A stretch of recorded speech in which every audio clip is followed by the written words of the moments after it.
Hello friends, class 8 का NCERT book geography अध्याय 3 कृषि। क्या है, गुरप्रीत, मधु और टीना एक गांव से गुजर रहे थे और वहां उन लोगों ने एक किसान को खेत की जुताई करते हुए देखा। तो किसान ने उन लोगों से कहा कि वो गेहूं की बुआई करने जा रहा है और मृदा को अधिक उपजाऊ बनाने के लिए अभी खाद डाला है। उसने बच्चों से कहा कि गेहूं मंडी में अच्छी कीमत पर बिकेगा। यानी मधु, गुरप्रीत और टीना एक गांव से गुजर रहे थे और वहां उन लोगों ने क्या देखा, एक किसान को खेत की जुताई करते हुए देखा और किसान ने उन लोगों से कहा कि वो गेहूं की बुआई करने जा रहा है और मृदा को अधिक उपजाऊ बनाने के लिए अभी खाद डाला है, ताकि क्या होगा, जो उसका गेहूं है मंडी में अच्छी कीमत पर बिकेगा और जिससे खाद डालने से गेहूं की फसल भी अच्छी होगी और उसे अच्छा कीमत मिलेगा। और जहाँ से उसे आटे में परिवर्तित करके कारखाने में डबल रोटी और बिस्कुट बनाने के लिए ले जाया जाएगा। फिर मंडी से क्या होगा, आटे में परिवर्तित करके कारखाने में डबल रोटी और बिस्कुट बनाने के लिए ले जाया जाएगा। पौधे से परिष्कृत उत्पाद तक के रूपांतरण में 3 प्रकार की आर्थिक क्रियाएं सम्मिलित है। जो पौधा है ना, उसको परिष्कृत उत्पाद तक के रूपांतरण में 3 प्रकार की आर्थिक क्रियाएं हैं। तो पहला क्या है, प्राथमिक, फिर द्वितीयक, फिर तृतीयक। पहला प्राथमिक, द्वितीयक दूसरा, द्वितीयक तीसरा, तृतीयक। इस प्रकार से 3 प्रक्रियाएं हैं, 3 क्रियाएं हैं, यानी 3 प्रकार की आर्थिक क्रियाएं हैं। प्राथमिक क्रिया के अंतर्गत उन सभी क्रियाओं को शामिल किया जाता है जिनका संबंध प्राकृतिक संसाधनों के उत्पादन और निष्कर्षण से है। तो यानी प्राथमिक कार्य, यानी पहला कार्य जो भी हम प्राथमिक कार्य में करते हैं वो उसका संबंध सीधे प्रकृति से जुड़ा हुआ है। जैसे कि संसाधनों के संसाधन का उत्पादन करना है, फिर उसका निष्कर्षण से है। और कृषि इसमें हो गया, मत्स्यन हो गया, इसके बाद संग्रहण हो गया। इनके अच्छे उदाहरण है कृषि, मत्स्यन और संग्रहण, इनके क्या है, अच्छे उदाहरण है। और द्वितीय क्रियाएं क्या है, तो इन सारे संसाधनों के प्रसंस्करण से संबंधित है। तो ये दोनों इन सारे जो प्राथमिक साधन है, यानी जो प्राथमिक क्रिया है, तो इसको प्रसंस्करण से संबंधित है। और इस्पात विनिर्माण, जैसे वह इस्पात विनिर्माण, डबल रोटी पकाना और कपड़ा बुनना, यानी जो प्राथमिक क्रिया है उसमें प्रकृति से जो डायरेक्ट मिलता है, जो प्रकृति से हमें प्राप्त होता है, फिर प्रकृति से हम लोग जो क्रिया करके उत्पाद संसाधन बनाते हैं, जैसे गेहूँ को उगाते हैं, जैसे मत्स्य मछली पालते हैं, जैसे संग्रहण किसी चीज़ का संग्रहण करते हैं, तो ये प्रकृति का उत्पाद हो गया। तो और इसको जब हम दूसरे कार्य में डालते हैं, जैसे इस्पात विनिर्माण करते हैं, जैसे आटा से रोटी बनाते हैं, डबल रोटी पकाते हैं, जैसे धागे से कपड़ा बुनते हैं, तो ये सारे क्या हो गया, जो रेशम का धागा होता है उससे कपड़ा बुनते हैं, तो ये सारे क्रिया क्या हो गया, द्वितीय क्रिया में आ जाते हैं। तो ये सारे क्रियाएं द्वितीय क्रिया के उदाहरण हैं। और तृतीय क्रियाएं के क्या है, ये प्राथमिक और द्वितीय क्षेत्रों को सेवा कार्यों द्वारा सहयोग प्रदान करती है। यातायात, व्यापार, बैंकिंग, बीमा, विज्ञापन तृतीय क्रियाओं के उदाहरण है। तो यातायात करना मतलब एक जगह से दूसरे जगह ले जाना। फिर जो हम लोग को द्वितीय क्रिया के द्वारा जो चीज़ प्राप्त हुआ, तो उसको हम लोग क्या करेंगे, यातायात के द्वारा एक जगह से दूसरी जगह ट्रांसपोर्ट का काम करेंगे, ले जाएंगे, ठीक है। फिर व्यापार का कार्य, एक किसी सामान को सीधे कृषक से उठाए, कृषक से खरीदे, फिर व्यापार के माध्यम से दूसरी जगह पर बेचे। फिर बैंकिंग द्वारा पैसों का लेन देन करके, बैंकिंग द्वारा, फिर बीमा द्वारा बीमा करके, फिर विज्ञापन, ये सब क्या है, तृतीय क्रियाओं की उदाहरण हैं। देखिए शब्द उत्पत्ति, एग्रीकल्चर शब्द की उत्पत्ति लैटिन शब्द यानी एगर या एग्री, जिसका अर्थ हो मृदा। जो एग्रीकल्चर शब्द है ना, यानी एग्री शब्द की उत्पत्ति लैटिन शब्द से हुआ है, और एगर या एग्री जिसका अर्थ क्या होता है, मृदा, मिट्टी, और कल्चर जिसका अर्थ क्या होता है, कृषि करने से हुई है। तो कल्चर का मतलब कृषि करने से हुई है, यानी कृषि करना। एक बात मैं बोलूँ तो कृषि करना। आगे देखेंगे, कृषि एक प्राथमिक क्रिया है। तो कृषि क्या है, एक प्राथमिक क्रिया है। क्वेश्चन में पूछ सकता है फ्रेंड, तो कृषि क्या है, तो कृषि एक प्राथमिक क्रिया है। जैसे फसलों, फलों, सब्जियों, फूलों को उगाना, ये सारी चीज़ क्या है, कृषि के अंतर्गत आते हैं। और फिर क्या है पशुधन पालन, फिर पशुधन यानी पशुओं को पालना, ये सब भी कृषि के अंतर्गत आते हैं। विश्व में 50% लोग कृषि से संबंधित क्रियाओं से संलग्न है। तो भारत की 2/3 जनसंख्या अब तक कृषि पर निर्भर है। तो बात करेंगे पूरे विश्व की, तो ये 50% लोग क्या है कृषि पर निर्भर है। और भारत में अभी भी यानी भारत की जो 2/3 जनसंख्या अब तक कृषि पर निर्भर है। अनुकूल स्थलाकृति, जो अनुकूल स्थलाकृति है मृदा और जलवायु कृषि क्रियाकलापों के लिए अनिवार्य है। तो कृषि करने के लिए क्या क्या अनिवार्य है? अनुकूल स्थलाकृति होना चाहिए, मृदा होना चाहिए, फिर जलवायु होना चाहिए। ये सारे चीज़ अनुकूल होंगे, ये सारे चीज़ सही रूप से होंगे तो क्या होगा, कृषि करने में ज़्यादा आसान होगी, कृषि करने में ज़्यादा उपयुक्त होगी। और जिस भूमि पर फसलें उगाई जाती है तो उसको क्या कहेंगे, कृषिगत भूमि कहलाती है। तो जिस जगह पर फसलें उगाई जाती है तो उसको क्या कहेंगे, कृषिगत भूमि। ठीक है, आप मानचित्र में देख सकते हैं कि कृषि क्रियाकलाप विश्व की उन्हीं प्रदेशों में संकेंद्रित है। तो जो कृषि क्रियाकलाप है तो विश्व के उन्हीं प्रदेशों में संकेंद्रित है जहाँ पर फसल उगाने के लिए उपयुक्त कारक विद्यमान है। तो जहाँ पर फसल क्या होती है, उगाने के लिए उपयुक्त कारक विद्यमान होते हैं। देखेंगे आगे, ये कृषिगत भूमि है। ये जो ग्रीन कलर का दिख रहा है ना, ये इस तरह का कलर, ये सब क्या है, कृषिगत भूमि। ये दक्षिण अमेरिका का है। ये सारे चीज़ कृषिगत भूमि का है। ठीक है, इधर इधर फिर इधर दक्षिण अफ्रीका का, ये दक्षिण अफ्रीका देश का देखिए, इधर इधर कृषि योग्य भूमि है, इधर है, इधर है, फिर इधर है, इधर तो मस्तल है ना।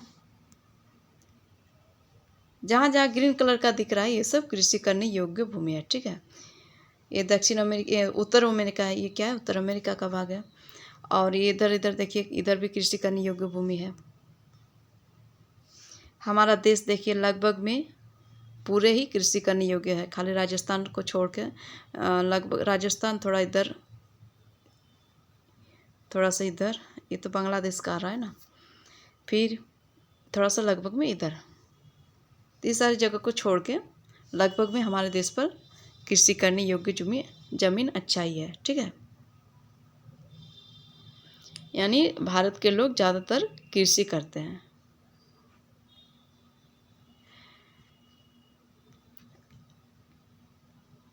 आगे देखेंगे, डू यू नो में, क्या आप जानते हैं एग्रीकल्चर कृषि यानी मृदा की जुताई, फसलों को उगाना और पशुपालन का विज्ञान एवं कला क्या है? इसे खेती भी कहते हैं। तो इसे खेती भी कहते हैं, यानी मृदा की जो जुताई है, जो मिट्टी की जो जुताई है, फिर जो क्या कहते हैं, फिर जो फसलों को उगाना है, फिर पशुपालन और विज्ञान एवं कला है, तो ये सब क्या है, इसे खेती भी कहते हैं, यानी एग्रीकल्चर कहते हैं। और एक बार दोहराते हैं उसको, मृदा की जुताई, फसलों को उगाना और पशुपालन का विज्ञान एवं कला, यानी मृदा की जुताई करना है, फिर फसलों को उगाना है, फिर पशुपालन का विज्ञान करना, विज्ञान, फिर उसमें जो कला है, ये सारे क्या आ जाएंगे एग्रीकल्चर में, यानी कृषि, यानी खेती भी कहते हैं इसको, क्या कहेंगे, खेती भी कहेंगे।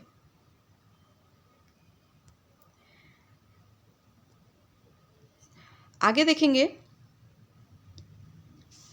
सेरीकल्चर यानी रेशम उत्पादन, रेशम की कीटों का वाणिज्यिक पालन या कृषक की आय का महत्वपूर्ण यानी पूरक हो सकता है। जो रेशम का कीट है ना, इसको वाणिज्यिक पालन में और ये कृषक की क्या है, आय में पूरक हो सकता है। सेरीकल्चर, इसको कौन सा कृषि कहेंगे, सेरीकल्चर यानी रेशम उत्पादन। सेरीकल्चर यानी रेशम की कीटों का वाणिज्यिक पालन, फिर यह कृषक की आय में क्या करते हैं, पूरक हो सकता है। यानी कृषि का जो कृषक है, जो किसान है, तो उसका आय में वृद्धि करता है, उसको पूरक करता है, उसका आय को बढ़ाता है। ठीक है, सेरीकल्चर में यानी रेशम उत्पादन करना सेरीकल्चर है, यानी रेशम के कीटों को वाणिज्यिक पालन करना, रेशम के कीटों को पालना, इसको क्या कहेंगे, सेरीकल्चर। सेरी रेशम दोनों का एकार मिल जाता है, तो सेरी रेशम याद रखने में अच्छा लगता है। देखिए यहाँ पर थोड़ा सा एग्री शब्द से मिलकर कल्चर, तो एग्रीकल्चर, सेरीकल्चर से मिलकर कल्चर तो सेरीकल्चर, पीसी कल्चर से मिलकर कल्चर तो पीसीकल्चर, विटीकल्चर से मिलकर विटीकल्चर, हॉर्टिकल्चर से मिलकर हॉर्टिकल्चर। ठीक है, इस प्रकार से इसका शब्द का मेल बना है। आगे देखेंगे पिसिकल्चर यानी मत्स्य पालन, पीसी फिश यानी मत्स्य। इस प्रकार से आप लोग याद रख सकते हैं। विशेष रूप से जो निर्मित तालाब हो गया, जो विशेष रूप से अगर निर्मित तालाब हो गया और पोखर हो गया, इसमें मत्स्यों का पालन किया जाता है, इसमें मछलियों का पालन किया जाता है, तो इसको क्या कहेंगे? पिसिकल्चर। विटिकल्चर यानी द्राक्षा कृषि, अंगूरों की खेती, जहाँ पर अंगूरों की खेती की जाती है तो उसको क्या कहेंगे? विटिकल्चर यानी द्राक्षा कृषि। आगे देखेंगे हॉर्टिकल्चर यानी उद्यान कृषि, हॉर्टी उद्यान यानी वाणिज्यिक उपयोग के लिए सब्जियों, फूलों और फलों को उगाना। जो वाणिज्यिक उपयोग है उसके लिए सब्जियों, फूलों और फलों को उगाना होता है हॉर्टिकल्चर में, ठीक है। इस प्रकार से फ्रेंड इस सबको अच्छे से ध्यान में रखना है, क्योंकि ये मिलाने के लिए आ जाता है, मेल करने के लिए आता है क्वेश्चन में, ठीक है। जैसे दे देगा कि एग्रीकल्चर, तो एग्रीकल्चर का सही मेल कौन सा होगा? कृषि होगा, रेशम उत्पादन होगा, मत्स्य पालन होगा, तो इसमें से कौन सा होगा? इस प्रकार से मिलाने के लिए मिलता है क्वेश्चन में। आगे देखेंगे कृषि तंत्र। कृषि या खेती को एक तंत्र के रूप में देखा जा सकता है, और इसके जो महत्वपूर्ण निवेश बीज, उर्वरक, जो इसका महत्वपूर्ण निवेश क्या है? बीज हो गया, उर्वरक हो गया, मशीनरी और श्रमिक है। तो अगर इसका उपयोग की बात करें, इसका जो महत्वपूर्ण निवेश की बात करें, तो क्या पहले होगा? पहला बीज हो जाएगा, फिर उर्वरक होगा, फिर मशीनरी होगा, फिर श्रमिक हो जाएगा, ठीक है। तो इसके लिए क्या क्या निवेश चाहिए? बीज चाहिए, उर्वरक चाहिए, मशीनरी चाहिए, फिर श्रमिक चाहिए। इसके बाद फिर क्या है? जुताई, बुआई। इसके बाद क्या होगा? सिंचाई, निराई और कटाई। इसकी कुछ संक्रियाएं हैं, और इस तंत्र के निर्गतों के अंतर्गत फसल, ऊन, डेयरी और कुक्कुट उत्पाद आते हैं। तो इस तंत्र के निर्गतों के अंतर्गत क्या क्या आता है? जो फसल है, ऊन है, फिर डेयरी है, डेयरी जहाँ पर दूध उत्पादन किया जाता है, कुक्कुट माना मुर्गी पालन किया जाता है, तो इन सारे उत्पाद आते हैं। देखिए फ्रेंड, ये जो सिंचाई, निराई और कटाई है, तो इसको आगे पीछे दे सकता है, तो इसको आप लोग को एक क्रम में लगाने के लिए क्वेश्चन मिल सकता है, ठीक है। यहाँ पर देखिए कृषिगत भूमि की कृषि पद्धति देखना है। पहला जुताई, बुआई और छिड़काव के बारे में, यानी जो कृषि का प्रक्रम है, तो पहला जुताई होगा, फिर बुआई होगा, फिर छिड़काव होगा, फिर निर्गत में फसल आ गया। फिर देखिए निवेश के में क्या क्या है? रसायन का निवेश करना है, बीज का निवेश करना है, फिर मशीनरी सामान का निवेश करना है। तो इस प्रकार से निवेश का साधन में आया, यानी मशीन का निवेश करना है, फिर बीज का निवेश करना है, फिर रसायन का निवेश करना है। इधर पहला जुताई, फिर बुआई, फिर छिड़काव, फिर फसल आ गया। इधर आगे देखते हैं भौतिक निवेश, सूर्य प्रकाश, वर्षा, मृदा, ढाल, तापमान। इस प्रकार से भौतिक निवेश में आ गया। मानवीय निवेश में आता है, ये भौतिक एवं मानवीय कृषि निवेश का है। पहला क्या हो गया?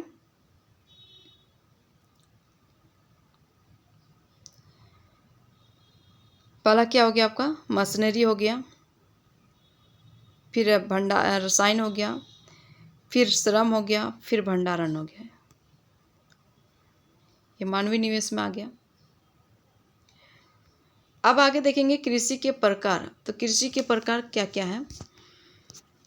विश्व में कृषि विभिन्न तरीकों से की जाती है। भौगोलिक दशाओं, उत्पाद की मांग, श्रम और प्रौद्योगिकी के स्तर के आधार पर कृषि दो मुख्य प्रकारों में वर्गीकृत किया जा सकता है। यानी जो विश्व का कृषि विभिन्न तरीकों से, जो विश्व का कृषि है, तो विभिन्न तरीकों से की जाती है। और इसमें जो भौगोलिक दशा है, जो भूमि भूगोल का दशा है, यानी भौगोलिक दशा है, फिर उत्पाद की जो मांग है, फिर श्रम है, जो श्रमिक है, जो लेबर है, और प्रौद्योगिकी के जो स्तर है, तो उसके आधार पर कृषि दो मुख्य प्रकारों में वर्गीकृत की जा सकती है। जैसे कि निर्वाह कृषि और वाणिज्यिक कृषि। तो कृषि को कितने प्रकार में? तो दो मुख्य प्रकार से वर्गीकृत किया जा सकता है। पहला निर्वाह कृषि और फिर दूसरा वाणिज्यिक कृषि।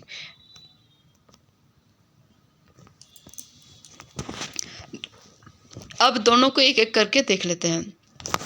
जो निर्वाह कृषि है ना, तो इस प्रकार की कृषि कृषक परिवार की आवश्यकताओं को पूरा करने के लिए करते हैं। तो निर्वाह से पता चल जाता है, तो ये निर्वाह करना पड़ता है, मतलब अपना पालन करना पड़ता है। यानी इस प्रकार की कृषि क्या होता है? कृषक अपना परिवार की क्या करता है? आवश्यकताओं को पूरा करता है। यानी जो अपने परिवार में जो आवश्यकता है, जैसे अनाज का आवश्यकता है, जैसे गेहूं का आवश्यकता है, जैसे किसी भी चीज़ का जो आवश्यकता रहता है तो उसको पूरा करने के लिए करते हैं, तो उसको क्या कहेंगे, निर्वाह कृषि। और ये क्या होता है, ज़्यादातर पारंपरिक रूप से कम उपज प्राप्त करने के लिए निम्न स्तरीय प्रौद्योगिकी और पारिवारिक श्रम का उपयोग किया जाता है। तो ये क्या हो जाता है, पारंपरिक रूप से होते हैं और कम उपज प्राप्त करने के लिए निम्न स्तरीय प्रौद्योगिकी, मतलब लगभग में निम्न स्तर का प्रौद्योगिकी का प्रयोग करते हैं और पारिवारिक श्रम का उपयोग किया जाता है। इसमें क्या करते हैं, परिवार के लोग ही श्रम करके इसका उपयोग करते हैं। और निर्वाह कृषि को पुनः गहन निर्वाह कृषि और आदिम निर्वाह कृषि में वर्गीकृत किया जा सकता है। तो फिर जो निर्वाह कृषि है ना, तो इसको फिर से निर्वाह कृषि और गहन निर्वाह कृषि और आदिम निर्वाह कृषि में वर्गीकृत किया जा सकता है। तो इसको फिर से दो भागों में वर्गीकृत किया जाता है। पहला गहन निर्वाह कृषि, दूसरा आदिम निर्वाह कृषि। गहन निर्वाह कृषि में क्या होता है, किसान एक छोटे भूखंड पर साधारण औजारों और अधिक श्रम से खेती करता है। अधिक धूप वाले जो दिनों से युक्त जलवायु और उर्वर मृदा वाले खेत में एक वर्ष में एक से अधिक फसलें उगाई जा सकती हैं। चावल मुख्य फसल होती है, अन्य फसलों में गेहूं हो गया, मक्का हो गया, दलहन और तिलहन शामिल है। गहन निर्वाह कृषि दक्षिणी दक्षिणी यानी दक्षिणी पूर्वी और पूर्वी एशिया के सघन जनसंख्या वाले मानसूनी प्रदेशों में प्रचलित है। तो जो गहन निर्वाह कृषि है ना, ये दक्षिणी और दक्षिणी पूर्वी और पूर्वी एशिया के सघन जनसंख्या वाले मानसूनी प्रदेशों में प्रचलित है। आदिम निर्वाह कृषि में स्थानांतरी कृषि और चलवासी पशुपालन शामिल है। तो जो आदिम निर्वाह कृषि है ना, इसमें क्या है, स्थानांतरी कृषि और चलवासी पशुचारण शामिल है। स्थानांतरी कृषि में देखेंगे, अमेजन बेसिन के सघन वन क्षेत्रों, उष्णकटिबंधीय अफ्रीका, दक्षिण पूर्व एशिया और उत्तरी पूर्वी भारत के भागों में प्रचलित है। स्थानांतरित कृषि में क्या है, अमेजन जो बेसिन है उसका सघन वन क्षेत्र, फिर उष्णकटिबंधीय अफ्रीका, इसके बाद दक्षिण पूर्वी एशिया और उत्तरी पूर्वी भारत के भागों में प्रचलित है। ये भारी वर्षा और वनस्पति के तीव्र पुनर्जन्म वाले क्षेत्र हैं। वृक्षों को काटकर और जलाकर भूखंड को साफ किया जाता है। पहले क्या करता है, जो वृक्ष है ना, तो उसको काट लेंगे, इसके बाद फिर उस पर इसको फिर जला देंगे। तब राख को मृदा में मिलाया जाता है तथा मक्का, रतालू, आलू और कसावा जैसी फसलों को उगाया जाता है। भूमि की उर्वरता की समाप्ति के बाद वो भूमि छोड़कर, यानी जब भूमि की उर्वरता खत्म हो जाती है तो लोग क्या करते हैं, भूमि छोड़ दी जाती है, उस भूमि को छोड़ दी जाती है और कृषक नए भूखंड पर चला जाता है, नई जगह पर चला जाता है, नए भूखंड पर। और स्थानांतरित कृषि को कर्तन एवं दहन कृषि के रूप में भी जाना जाता है। तो स्थानांतरित कृषि को क्या कहते हैं, कर्तन और दहन कृषि, और इसके रूप में भी जाना जाता है। इधर देखते हैं, कुछ था इसमें रोचक तथ्य में जैविक कृषि क्या है। इस प्रकार की कृषि में रासायनिक खादों के स्थान पर जैविक खाद और प्राकृतिक कीटनाशी का उपयोग किया जाता है। तो ये जैविक कृषि क्या है, तो इसमें क्या है कि जो कृषि रासायनिक खाद का उपयोग करते हैं ना, तो उसके स्थान पर जैविक क्रिया द्वारा जैविक खाद और जो प्राकृतिक कीटनाशी है तो उसका उपयोग किया जाता है। अब फसलों का उत्पादन बढ़ाने के लिए क्या करते हैं, कोई आनुवांशिक रूपांतरण नहीं किया जाता। जो फसलों का उत्पादन है तो उसमें कोई आनुवांशिक का कोई हेरिडिटी का कोई रूपांतरण नहीं करते हैं। ठीक है,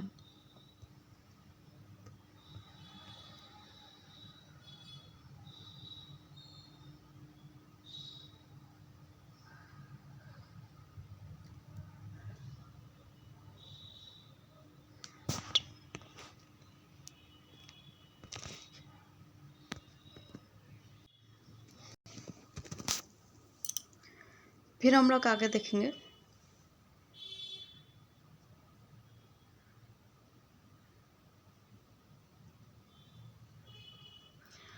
तो हम लोग इधर देख चुके, जब कृषि हो जाने के बाद जब उसकी उर्वरता खत्म हो जाती है, समाप्त हो जाती है, तो वो क्या करते हैं, भूमि छोड़ देते हैं और दूसरे भूखंड पर चला जाते हैं। कृषक क्या करते हैं, दूसरे जगह पर चले जाते हैं।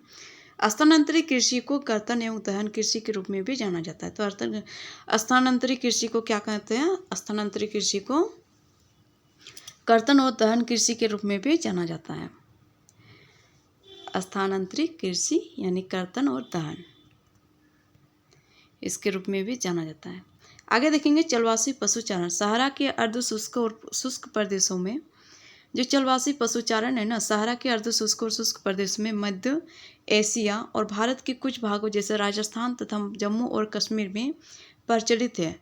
जो जलवासी पशुचारण है यह सहारा के अर्ध शुष्क जगह है और शुष्क प्रदेशों में, जैसे मध्य एशिया और भारत के कुछ भाग हो गया, जैसे राजस्थान और जम्मू कश्मीर में प्रचलित है। इस प्रकार की कृषि में पशुचारक अपने पशुओं के साथ चारे और पानी के लिए एक स्थान से दूसरे स्थान पर निश्चित मार्गों से घूमते हैं और इस प्रकार की जो गतिविधि जलवायविक बाधाओं और भूभाग की प्रतिक्रिया स्वरूप उत्पन्न होती है। तो जो इस प्रकार की गतिविधि है ना, ये जलवायविक बाधाओं और भूभाग की प्रतिक्रिया स्वरूप उत्पन्न होती है, जिसके चलते क्या होता है, फिर जो पशुचारक है वो मुख्यतः भेड़, ऊंट, मवेशी, याक और बकरियां पालते हैं। तो पशुचारक क्या करते हैं, भेड़, बकरी, ऊंट, मवेशी, याक, ये सारे पशुओं को पालते हैं। पशुचारकों और उनके परिवारों के लिए दूध की आवश्यकता होती है, मांस, ऊन, खाल और अन्य उत्पाद क्या करते हैं, ये सब उपलब्ध कराते हैं। तो जो पशुचारक है ना, उनके परिवारों के लिए दूध, मांस, ऊन, खाल और अन्य उत्पाद को उपलब्ध कराते हैं। देखिए जलवासी पशुचारण यानी जो जलवासी पशुचारक है अपने ऊँटों के साथ हैं। इधर देखेंगे हम लोग, डू यू नो में क्या आप स्थानांतरित कृषि के बारे में जानते हैं? तो स्थानांतरित कृषि विश्व के विभिन्न भागों में विभिन्न नामों से जानी जाती है। फ्रेंड्स यहाँ से क्वेश्चन भी आता है और बहुत अच्छा से आता है, बहुत बार आया है और इस बार भी एग्जाम में आ सकता है। जैसे झूमिंग हो गया तो ये उत्तर पूर्वी भारत में स्थानांतरित कृषि को कहते हैं। जैसे मिल्पा हो गया यानी मैक्सिको, मध्य अमेरिका में कहा जाता है मिल्पा मैक्सिको, मध्य अमेरिका, ये सब जगहों में मिल्पा कहा जाता है। रोका ब्राज़ील में कहा जाता है और लदांग मलेशिया में कहा जाता है। तो स्थानांतरित कृषि को अलग अलग जगह में अलग अलग नाम से जाना जाता है। फिर से मैं रिपीट करती हूँ, झूमिंग उत्तर पूर्वी भारत में, झूमिंग खेती यानी उत्तर पूर्वी भारत में स्थानांतरित कृषि को कहते हैं झूमिंग खेती के रूप में। मिल्पा मैक्सिको, मध्य अमेरिका। रोका ब्राज़ील को रोका यानी रोका ब्राज़ील, लदांग मलेशिया। ठीक है, इस प्रकार से अलग अलग नाम से जाने जाते हैं।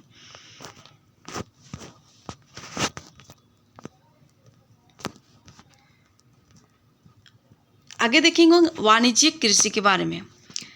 वाणिज्यिक कृषि में फसल उत्पादन और पशुचालन बाजार में विक्रय हेतु किया जाता है। इसमें विस्तृत कृषि क्षेत्र इसमें जो विस्तृत कृषि क्षेत्र है, इसमें विस्तृत कृषि क्षेत्र और अधिक पूंजी का उपयोग किया जाता है। अधिकांश कार्य मशीनों के द्वारा किया जाता है। क्या होता है, अधिकांश कार्य मशीनों के द्वारा किया जाता है और बहुत ज़्यादा इसमें पूंजी का निवेश करना पड़ता है वाणिज्यिक कृषि में। और इसमें क्या होता है, जो वाणिज्यिक कृषि है ना, इसमें फसल उत्पादन और फिर पशुपालन बाजार में विक्रय हेतु किया जाता है। और वाणिज्यिक कृषि में वाणिज्यिक अनाज हो गया, कृषि हो गया, मिश्रित कृषि हो गया, ये सारे, और फिर क्या हो गया, रोपण कृषि शामिल है। तो वाणिज्यिक कृषि में अनाज कृषि, मिश्रित कृषि और रोपण कृषि, ये सारे चीज़ शामिल होते हैं। देखिए गन्ने की रोपण कृषि, यहाँ पर गन्ने की रोपण कृषि की जाती है। वाणिज्यिक अनाज कृषि में इसमें क्या होता है, फसलें वाणिज्यिक उद्देश्य से उगाई जाती हैं। जैसे गेहूं और मक्का सामान्य रूप से उगाई जाने वाली फसलें हैं और उत्तर अमेरिका, यूरोप और एशिया के शीतोष्ण घास के मैदान वाणिज्यिक अनाज कृषि के प्रमुख क्षेत्र हैं। ये क्षेत्र सैकड़ों हेक्टेयर के बड़े फार्मों से युक्त सैकड़ों हेक्टेयर के बड़े फार्मों से युक्त विरल आबादी वाले हैं और अत्यधिक ठंड वर्धन काल को बाधित करती है। तो ज़्यादा ठंडा हो जाएगा तो इससे बाधित होता है और केवल एक ही फसल उगाई जाती है। क्या होता है, केवल एक ही फसल उगाई जा सकती है। आगे देखेंगे मिश्रित कृषि में भूमि का उपयोग भोजन व चारे की फसलें। फिर मिश्रित कृषि में क्या होता है, मिश्रित कृषि से पता चलता है कि इसमें जो होता है ना, ज़्यादातर इसमें मिक्स किए हुए फसल उगाए जाते हैं। जैसे यहाँ पर दिया हुआ है, इसमें क्या होता है, ज़्यादातर क्या होता है, चारे की फसलें उगाए जाते हैं। जैसे पशुधन पालन के लिए भी किया जाता है। इसका उपयोग, जो चारा उपजाया जाता है तो इसका उपयोग पशुधन पालने के लिए किया जाता है। जैसे यूरोप हो गया, पूर्वी संयुक्त राज्य अमेरिका हो गया, अर्जेंटीना हो गया, दक्षिण पूर्वी हो गया, दक्षिण पूर्वी ऑस्ट्रेलिया हो गया, फिर न्यूजीलैंड और दक्षिण अफ्रीका में प्रचलित है मिश्रित कृषि। रोपण कृषि के बारे में देखेंगे। वाणिज्यिक कृषि का एक प्रकार है जहाँ चाय, कहवा, क्या कहते हैं, काजू ना, काजू। तो रोपण कृषि में क्या है, वाणिज्यिक कृषि का एक प्रकार है जहाँ चाय, कहवा, काजू, रबड़, केला अथवा कपास की एकल फसल उगाई जाती है।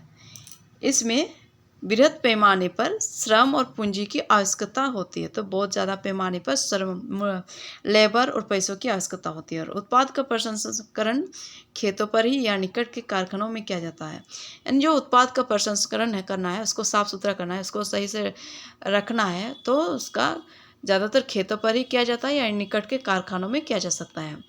और इस प्रकार इस कृषि में परिवहन जाल के विकास की अनिवार्यता होती है। तो इस कृषि में क्या होता है, परिवहन जाल का बहुत ज़्यादा ज़रूरत होता है। रोपण कृषि के मुख्य क्षेत्र विश्व के उष्णकटिबंधीय प्रदेशों में पाया जाता है। जैसे मलेशिया हो गया रबड़, यानी मलेशिया रबड़ के लिए, ब्राज़ील में कहवा और भारत और श्रीलंका में चाय। भारत और श्रीलंका का तो पता ही है, चाय, सुबह की चाय।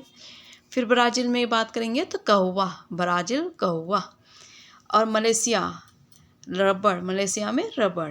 तो इस प्रकार से रोपण कृषि का उदाहरण मिला हम लोग को देखने के लिए इसमें। और आगे देखेंगे मुख्य फसलें। देखिए केले की रोपण कृषि, केले की रोपण कृषि है।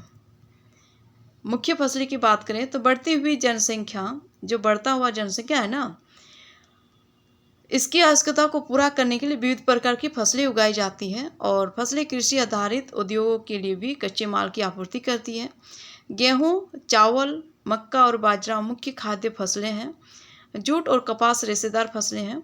जो जूट और कपास है ना, ये सारे रेशेदार फसलें हैं। चाय और कहवा क्या है, मुख्य पेय फसलें हैं। जो चाय है, जो कहवा है, ये मुख्य पेय फसलें हैं। और हम लोग पहले क्या देखें, इसमें गेहूँ, चावल, मक्का और बाजरा ये सब क्या है, मुख्य खाद्य फसलें हैं।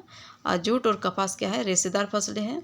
और चाय और कहवा क्या है, मुख्य पेय फसलें हैं, यानी पीने वाले फसल हैं।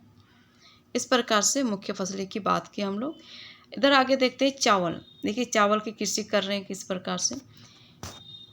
इधर देखिए चावल के बारे में, ये विश्व की प्रमुख मुख्य फसल है, यानी ये विश्व की प्रमुख मुख्य खाद्य फसल है। यह उष्णकटिबंधीय, उपोष्णकटिबंधीय, यानी उष्णकटिबंधीय, उपोष्णकटिबंधीय प्रदेशों का मुख्य आहार है। चावल के लिए उच्च तापमान होना चाहिए, अधिक आर्द्रता होना चाहिए और वर्षा की आवश्यकता होती है। और देखिए अधिक तापमान होना चाहिए, अधिक आर्द्र भी होना चाहिए और अधिक वर्षा भी की आवश्यकता होती है। और ये जो फसल होती है ना, ये चिकायुक्त जलोढ़ मृदा, इसका मिट्टी कैसा चाहिए, चिकायुक्त, चिकनी मतलब चिकायुक्त जलोढ़ मृदा होना चाहिए, जिसमें जल रोकने की क्षमता हो। और इसमें सर्वोत्तम ढंग से बढ़ती है। क्या होती है, जिसमें जल रोकने की क्षमता होती है, जिसमें ज़्यादा पानी सोख सकती है, तो ऐसे वाला मिट्टी इसके लिए ज़्यादा उपयोगी है और इसमें फसल बहुत जल्दी बढ़ती है और सर्वोत्तम ढंग से फसलें बढ़ती है। चीन चावल उत्पादन में अग्रणी है। बात करेंगे चीन देश की, तो चावल उत्पादन में अग्रणी है, मतलब आगे है। और इसके बाद क्रमशः भारत हो गया, जापान हो गया, श्रीलंका हो गया और मिस्र हो गया। इस प्रकार से बहुत सारे देश भी हैं, भारत, जापान, श्रीलंका और मिस्र। अनुकूल की बात करें तो जलवायु दशा, जैसे पश्चिमी बंगाल है और बांग्लादेश में एक वर्ष में 2 से 3 फसलें उगाई जाती हैं। तो अगर अच्छा वो अनुकूल वातावरण मिल पाए, तो जैसे पश्चिमी बंगाल हो गया, बांग्लादेश हो गया, तो ऐसे जगह पर एक साल में 3 बार फसलें उगाई जाती है चावल की, ठीक है। अगर गेहूं की बात करें तो गेहूं वर्धन काल में मध्यम तापमान एवं वर्षा और शस्य कर्तन, यानी फसल की कटाई के समय तेज धूप की आवश्यकता होती है। यानी जब इसको वर्धन काल के समय इसको मध्यम तापमान होना चाहिए और बारिश होनी चाहिए। और जब फसल की कटाई की जाती है तो उस समय तेज धूप की आवश्यकता होती है। तो इसका जो विकास सुअपवाहित दोमट मृदा में सर्वोत्तम ढंग से होता है। तो इसका विकास की बात करें तो सुअपवाहित जो दोमट मृदा है उस पर सर्वोत्तम ढंग से होता है। हम लोग चावल की खेती के बारे में कैसा मृदा देखें तो चिकायुक्त मिट्टी, ठीक है, चिकायुक्त जलोढ़ मृदा। और गेहूं के लिए तो सुअपवाहित दोमट मृदा, यानी दोमट मृदा में सर्वोत्तम ढंग से होता है। गेहूं संयुक्त राज्य अमेरिका, कनाडा, अर्जेंटीना, रूस, यूक्रेन, ऑस्ट्रेलिया और भारत में विस्तृत रूप से उगाया जाता है। भारत में ये शीत ऋतु में उगाया जाता है, भारत में शीत ऋतु में उगाया जाता है। बात करेंगे देखिए ये बाजरे की कृषि है और इधर गेहूं की कृषि बड़े बड़े फार्म में लगाए गए, गेहूं का शस्य कर्तन, गेहूं की कटाई की जा रही है। मिलेट के बारे में देखेंगे। ये मोटे अनाज के रूप में भी जाने जाते हैं। तो जो मिलेट होता है ना, इसको मोटे अनाज के रूप में जाने जाते हैं और कम उपजाऊ तथा बलुई मृदा में उपजाए जा सकते हैं। इसको इस ऐसे फसल को जहाँ पर कम उपजाऊ जमीन है, जहाँ पर कम उपजाऊ मिट्टी है, तो ऐसे जगह पर जैसे बलुई मृदा है इसमें उगाई जा सकती है। ये ऐसी फसल है जिसे कम वर्षा होना चाहिए और उच्च से मध्यम तापमान तथा पर्याप्त सूर्य प्रकाश की आवश्यकता होती है। ज्वार बाजरा और रागी, ज्वार बाजरा रागी ये सब क्या है, भारत के मिलेट अनाज हैं। और ये सब क्या है, ज्वार बाजरा और रागी भारत में उगाए जाते हैं। नाइजीरिया चीन हो गया, नाइजीरिया चीन नाइजर इसके अन्य उत्पादक देश हैं। मक्का की बात करेंगे तो मक्का, इसके लिए मध्यम तापमान होना चाहिए, वर्षा अधिक होना चाहिए, वर्षा अधिक और धूप की आवश्यकता होती है और इसे सुअपवाहित उपजाऊ मृदा की आवश्यकता होती है, जहाँ पर पानी का अपवाहित मतलब जहाँ पर पानी का फ्लो भी ठीक रहे और उपजाऊ मृदा होना चाहिए। मक्का उत्तर अमेरिका हो गया, ब्राज़ील हो गया, चीन हो गया, रूस हो गया, कनाडा हो गया, भारत और मेक्सिको में उगाई जाती है। मक्का उत्तर अमेरिका, ब्राज़ील, चीन, रूस, कनाडा, भारत और मेक्सिको में उगाई जाती है। देखिए मक्के की कृषि की जा रही है। इधर मक्का का अलग अलग वैरायटी है, अलग अलग किस्में हैं।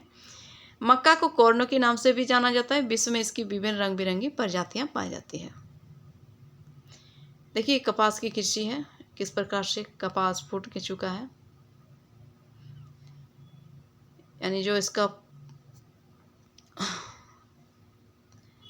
रुई है निकल चुका है ना कपास का पौधे से। कपास इसकी वृद्धि के लिए उच्च तापमान, हल्की वर्षा, 2 से 210 पाला रहित दिन। जो कपास का पौधा है तो इसकी वृद्धि के लिए उच्च तापमान होना चाहिए, ज़्यादा तापमान होना चाहिए, थोड़ी सी वर्षा होनी चाहिए, 200 से 210 पाला रहित दिन होना चाहिए, 2 से 210 पाला रहित दिन और तेज चमकीली धूप की आवश्यकता होती है। ये काली और जलोढ़ मृदा में सर्वोत्तम उगती है। ये क्या होती है, काली और जलोढ़ मृदा होती है तो वहाँ पर सर्वोत्तम उगती है। जैसे चीन हो गया, संयुक्त राज्य अमेरिका हो गया और भारत, पाकिस्तान, ब्राज़ील और मिस्र कपास के कपास का अग्रणी उत्पादक है और यह सूती वस्त्र उद्योग के लिए एक महत्वपूर्ण कच्चा माल है। तो सूती वस्त्र उद्योग के लिए कपास एक महत्वपूर्ण कच्चा माल है। बात करेंगे पटसन की। इसको सुनहरा रेशा के रूप में भी जाना जाता है। तो फ्रेंड्स पूछ सकता है कि सुनहरा रेशा किसे कहा जाता है, तो पटसन को कहा जाता है और यह जलोढ़ मृदा में अच्छे ढंग से विकसित होता है। तो कैसी मृदा, जलोढ़ मृदा, और इसे उच्च तापमान, भारी वर्षा और आर्द्र जलवायु की आवश्यकता है। उच्च तापमान में भी अधिक, भारी वर्षा भी होनी चाहिए और आर्द्र जलवायु की आवश्यकता होती है। तो इसको सब मिला के ज़्यादा ही चाहिए। यह फसल उष्णकटिबंधीय क्षेत्र में उगाई जाती है और भारत और बांग्लादेश पटसन के लिए अग्रणी उत्पादक है। तो भारत और बांग्लादेश क्या है, पटसन के लिए अग्रणी ज़्यादा उत्पादक देश हैं। देखेंगे कॉफ़ी, नहीं पहले इधर का देख लेते हैं। रोचक तथ्य, कॉफ़ी के पौधे की खोज किसने की? कॉफ़ी की खोज के विषय में विभिन्न कहानियाँ प्रचलित हैं। लगभग 850 ईस्वी में काल्दी नाम का एक अरबवासी जो बकरी चराने वाला था, अपनी बकरियों की अनोखी उछल कूद और हरकतों को देखकर परेशान था और एक दिन उसने भी उस सदाहरित पौधे की जो फलियों हैं उसको चख कर देखा। तो जिन्हें उसकी बकरियां प्रतिदिन खाया करती थी, उसने आनंद के भाव का अनुभव करने के बाद अपनी खोज के विषय में संसार को बताया। तो इस प्रकार से कॉफ़ी का खोज हुआ। कॉफ़ी के बारे में देखते हैं, कॉफ़ी की कृषि की जा रही है। इसके लिए गर्म और आर्द्र जलवायु होना चाहिए, गर्म और आर्द्र जलवायु और सुअपवाहित दोमट मृदा की आवश्यकता होती है। इस फसल की वृद्धि के लिए पर्वतीय ढाल अधिक उपयुक्त होती है। पर ब्राज़ील कॉफ़ी का अग्रणी उत्पादक है। तो जो ब्राज़ील देश है ना, ये कॉफ़ी उत्पादन का अच्छा जगह है और इसके पश्चात कोलंबिया और भारत है। तो इसके पश्चात क्या है, कोलंबिया और भारत भी है। अब देखेंगे हम लोग चाय के बिना सुबह नहीं। तो चाय को देखते हैं, चाय की रोपण कृषि। देखिए चाय बागानों में उगाई जाने वाली पेय फसल है। तो चाय क्या है, बागानों में उगाई जाने वाली एक पेय फसल है और इसकी कोमल पत्तियों की वृद्धि के लिए ठंडी जलवायु और वर्ष भर समवितरित उच्च वर्षा की आवश्यकता होती है। तो इसका जो कोमल पत्ती होती है ना, इसकी वृद्धि के लिए ठंडा जलवायु होना चाहिए और वर्ष भर समवितरित उच्च वर्षा की आवश्यकता होती है और इसके लिए सुअपवाहित दोमट मृदा होना चाहिए और मंद ढाल की आवश्यकता होती है। पत्तियों को चुनने के लिए अधिक संख्या में श्रमिकों की आवश्यकता होती है। तो जो पत्तियां है ना, उसको चुनने के लिए अधिक संख्या में श्रमिकों की क्या होती है, आवश्यकता होती है। ठीक है, आगे देखेंगे कृषि का विकास। कृषि का विकास के बारे में देखेंगे। कृषि विकास का संबंध बढ़ती जनसंख्या की बढ़ती मांग को पूरा करने के लिए कृषि के उत्पादन को बढ़ाने की दिशा में किए जाने वाले प्रयासों से हैं। यह कई तरीकों से प्राप्त किया जा सकता है, जैसे बोए गए क्षेत्र में विस्तार करके, बोए जाने वाली फसलों की संख्या बढ़ाकर और सिंचाई सुविधाओं में सुधार करके, उर्वरकों और उच्च उपज देने वाले जो बीज है उसका प्रयोग द्वारा। फिर कृषि का जो मशीनीकरण है उस पर भी मशीनीकरण भी कृषि के विकास का एक अन्य पहलू है। तो जो कृषि है ना, कृषि का विकास, तो कृषि का विकास संबंध बढ़ती जनसंख्या की जो बढ़ती मांग है उसको पूरा करने के लिए कृषि का उत्पादन को बढ़ाने की दिशा में हमें जो किए जाने वाले प्रयास हैं, तो ये कई तरीक़ों से प्राप्त किया जा सकता है। जैसे जो बोया गया क्षेत्र है उसमें विस्तार करके, बोई जाने वाली फसलों की संख्या बढ़ाकर, फिर सिंचाइयों की जो सुविधा है उसको सुधार करके, फिर जो उर्वरक और उच्च उपज देने वाले जो बीज हैं उसका प्रयोग द्वारा, फिर जो कृषि का मशीनीकरण है उसका भी कृषि के विकास का एक अन्य पहलू है। यानी कृषि के विकास का चरम लक्ष्य खाद्य सुरक्षा को बढ़ाना है। कृषि का विकास विश्व के विभिन्न भागों में विभिन्न गतियों से हुआ है और अधिक जनसंख्या वाले विकासशील देश अधिकतर गहन कृषि करते हैं और जहाँ छोटी जोतों पर सामान्यतः जीविकोपार्जन के लिए फसलें उगाई जाती हैं। बड़ी जोतें वाणिज्यिक कृषि के लिए अधिक उपयुक्त होती हैं, जैसे संयुक्त राज्य अमेरिका हो गया, कनाडा हो गया और ऑस्ट्रेलिया में होता है। ठीक है, आओ हम दो फर्मों के बारे में देखेंगे। भारत और दूसरे संयुक्त राज्य अमेरिका की वस्तु स्थिति अध्ययनों की सहायता से विकासशील और विकसित देशों की कृषि के विषय में जानें। भारत का एक फॉर्म उत्तर प्रदेश के गाजीपुर जिले में आदिलाबाद एक छोटा सा गांव है और मुन्ना लाल इस गांव का एक छोटा किसान है। तो जो मुन्ना लाल है इस गांव का एक छोटा किसान है जिसके पास लगभग 1.5 हेक्टेयर का एक फार्म है। उसका आवास मुख्य गांव में है। वो अधिक उपज देने वाले जो बीजों को बाजार से वर्षों के एकांतर पर खरीदता है और उसकी भूमि उर्वर है। उसकी भूमि कैसा है, उर्वर है और वह वर्ष में कम से कम 2 फसलें सामान्यतः गेहूं या चावल और दालें उगाता है। किसान अपने मित्रों और बुजुर्गों के साथ साथ क्या करते हैं, सरकारी कृषि अधिकारियों से कृषि कार्यों के संबंध में सलाह लेता है और वो अपने खेत की जुताई के लिए भाड़े पर ट्रैक्टर लेता है।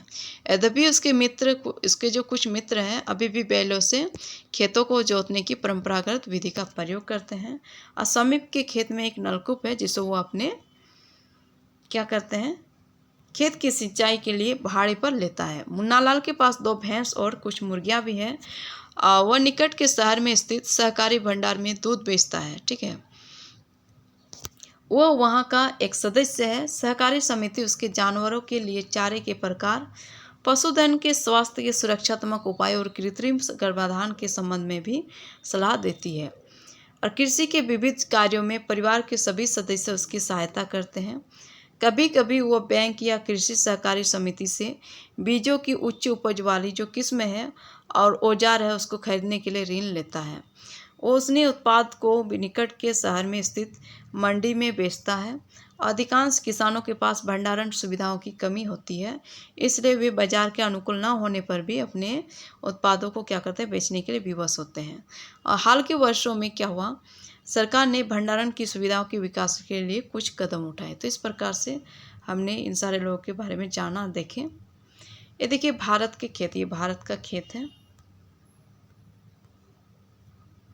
संयुक्त राज्य अमेरिका की बात करते हैं, उसका एक फॉर्म, संयुक्त राज्य अमेरिका का एक फॉर्म।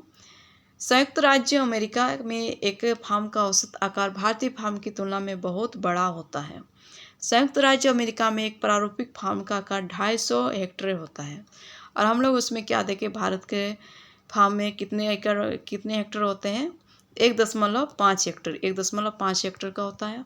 लेकिन संयुक्त राज्य अमेरिका में कितने होते हैं? 250 हेक्टर। और किसान सामान्यतः फार्म में रहता है। और मक्का, सोयाबीन, गेहूं और चुकंदर यहाँ उगाई जाने वाली कुछ महत्वपूर्ण फसलें होते हैं। संयुक्त राज्य अमेरिका के जो मध्य पश्चिम में स्थित आयोवा राज्य के एक किसान जो हॉर्न के पास 300 हेक्टर भूमि है, वह अपने खेत में क्या करते हैं? मक्का तब उगाता है, क्या करते हैं? अपने खेत में मक्का तब उगाता है जब वह आश्वस्त हो कि मृदा और जल संसाधन इस फसल की आवश्यकता को पूरा कर देंगे।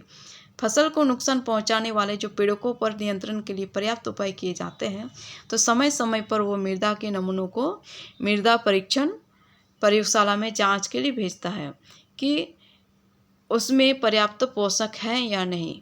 ये परिणाम जो हॉर्न को वैज्ञानिक उर्वरक कार्यक्रम की योजना बनाने में मदद करते हैं, तो उसका कंप्यूटर उपग्रह से जुड़ा हुआ है।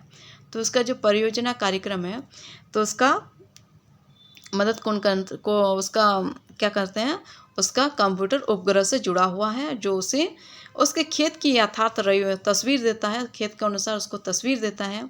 और उसके खेत की जो समस्या है, जो प्रॉब्लम है, जो क्या ज़रूरत है, क्या आवश्यकता है, तो इन सारे बारे में उसे तस्वीर देता रहता है उपकरण के माध्यम से। और यह रासायनिक उर्वरकों और पीड़कनाशकों का आवश्यकता अनुसार प्रयोग करने में उसकी मदद करता है। देखिए किस प्रकार से उपकरण लगाया गया है।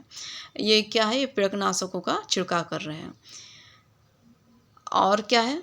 वह ट्रैक्टरों, बीज बोने की मशीनों, समतलक संयुक्त हार्वेस्टर और थ्रेशर का उपयोग कृषि संबंधी विविध संक्रियाओं में करता है।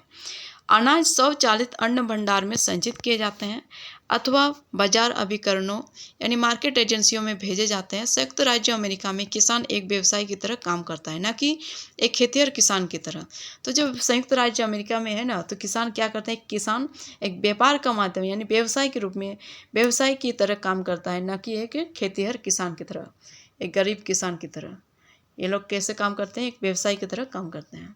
ये देखिए संयुक्त राज्य अमेरिका की फॉर्म में मशीनीकृत खेती। ये संयुक्त राज्य अमेरिका का फॉर्म देखिए कितना बड़ा है। ये भारत का फॉर्म, भारत का खेत कितना छोटा, इधर का कितना बड़ा। ठीक है फ्रेंड्स, इस प्रकार से ये चैप्टर समाप्त हुई और आप लोग को समझ में आ रही होगी। फिर मिलेंगे दूसरे चैप्टर के साथ, तब तक के लिए धन्यवाद।